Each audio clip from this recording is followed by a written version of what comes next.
Hey guys, welcome back to another video. Today I decided to restart my series on making a hexadecimal CPU in Minecraft. And the first thing I'm going to show you is the new hexadecimal register file.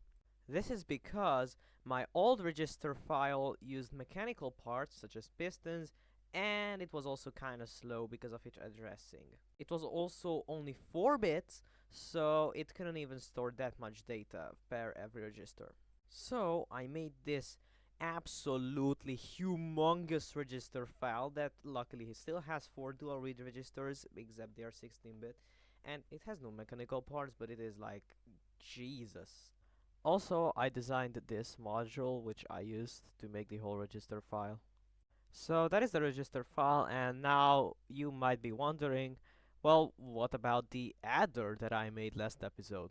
Well, that adder, to put it simply, it just doesn't work at all. Like, it's cool and all, but whenever you put in like a signal strength 15 at the second input, which isn't decremented by 1, it turns it into 16.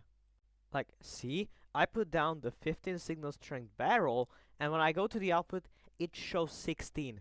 I don't even know why or how. I think it's a problem with just basically the carry generation system. Like, look, like the second input goes down right there and on the side, and because the first input is 0 and 0 minus 1 in Minecraft is 0, it turns it into 15, and because of that the carry is generated and it overtakes the sum and carry. What in the actual hell, Jesus? Alright, enough ranting, let's go ahead and see how I updated this adder to make it fully functional. So I started by first removing the -1 part from our carry sum calculator.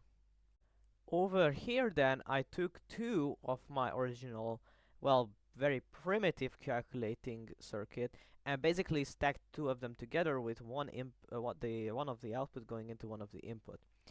This way we actually have 3 inputs to 1 output, which is very close to our 3-2 compressor, which is basically an adder. And let me show you, it actually works as long as there is no over 15 sum. It actually works like 3 plus 4 and then plus 1 carry, it turns into 8, so it works no problem. And then here I basically removed 2 of the unnecessary negotiations due to how the inputs are connected, turning it into basically the first component, except there is an extra sub part in the comparator sequence. However, the full adder in the end didn't use this component, so this is the moment you all have been or have not been waiting for. It is time for me to show the complete full adder. And bajow, there it is. It's very big and really not that impressive, though it took me like I think 2 or 3 hours to figure out where the carry generation went wrong in the process of making this whole thing.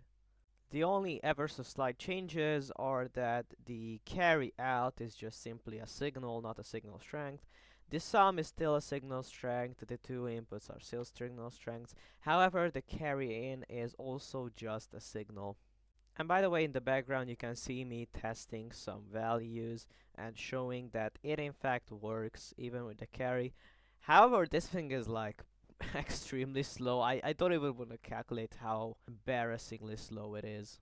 And also, I will just probably search for someone else's design if I did or did not mention it before, because my design is just so slow that if I stacked it up to be 16-bit, it would like genuinely struggle to keep up with the clock. So I would either have to have a very slow clock or like I have to take another design which is faster, and I'm choosing the second one because it's also my adder is like extremely big and could be pretty much simplified to like half the size. Anyway, that's all for today, and see you either today. I'm gonna make another upload or maybe a bit later. It really depends on how much free time I have. Anyway, thanks for watching. See you later. Bye.